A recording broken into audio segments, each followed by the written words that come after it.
What bro, very wrong bro. என்னங்க பேசியிருக்காரு நம்ம விஜய். என்ன பேச்சு பா, கைத்தட்டல் பறக்குது. ஆனால் நிறைய பேர் கேட்குறாங்க, இந்த கைத்தட்டல் யாருக்காக பறக்குது? முத்துவேல் கருணாநிதி ஸ்டாலின் அப்படின்னு சொன்ன உடனே கைத்தட்டல் பறக்குதுப்பா. உண்மையிலேயே அது கொஞ்சம் லாஜிக்காக இடிக்குதுல்ல, எனக்கு இடிக்குது. ஆனால் இந்த பேச்சில் வந்து அவர் மென்ஷன் பண்ண ஒரு விஷயம் லாஸ்ட்டில், அடுத்த எலெக்ஷனில் 2 கட்சிக்கு தான் வந்து போட்டி. ஒன்று வந்து தாவேகா, இன்னொன்று திமுக. ஏங்க அப்போ ஏடிஎம்கேன்னு ஒரு பார்ட்டியே இல்லையா அங்கே தமிழ்நாட்டில்? இல்லை பிஜேபின்ற பார்ட்டியே இல்லையா? இதெல்லாம் வந்து வேஸ்ட்டுங்களா? எப்படிங்க இது? கான்ஃபிடென்ஸுன்றது நல்ல விஷயந்தாங்க. ஆனால் இதுக்கு பார்க்கும்போது எனக்கு என்னமோ கொஞ்சம் ஓவர் கான்ஃபிடென்ஸ் மாதிரி தாங்க தெரியுது. அதே மாதிரி இன்னொரு விஷயம், சட்டம் ஒழுங்குன்றாரு. சட்டம் ஒழுங்கு மோசமாக இருக்குது நம்ம ஊரில், சட்டம் ஒழுங்கே இல்லை, அப்படி ஒன்று இருக்குதானே தெரியலன்றார். சட்டம் ஒழுங்கு மோசமான ஊருன்றது என்னன்றதை போய் பார்த்தா தாங்க தெரியும். அதை பார்க்காதவங்களுக்கு வந்து இதுவே மோசமாக தான் தெரியும். இப்போ இருக்கிறது மோசமாக தான் தெரியும்.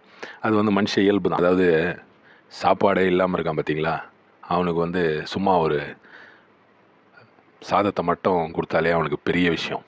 அதே வந்து நல்லா 3 வேளை அடையார் ஆனந்த பவன்லையோ இல்லை A to B இந்த மாதிரி இல்லை சரவண பவன் மாதிரி ஹோட்டலில் சாப்பிட்றாங்க பார்த்தீங்களா, அவங்களுக்கு வந்து சாப்பாடு வந்து நல்லா இருக்காது.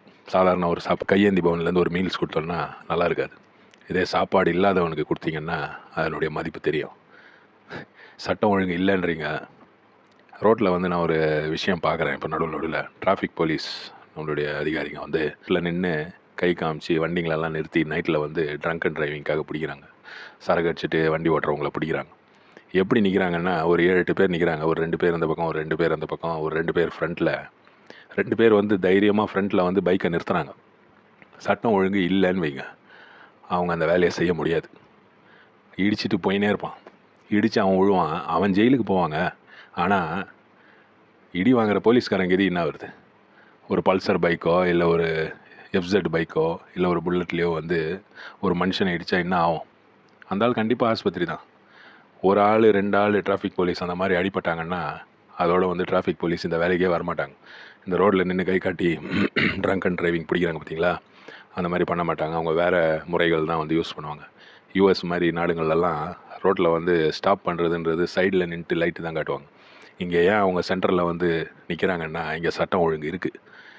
மக்களுக்கு வந்து இந்த சட்டம் ஒழுங்குன்னு ஒன்று இருக்குது, ஜெயிலுன்னு ஒன்று இருக்குது, போலீஸுன்றது ரொம்ப பவர்ஃபுல் அப்படின்றது தெரிஞ்சதுனால தான் அவங்க வந்து அப்படி நிற்கிறாங்க.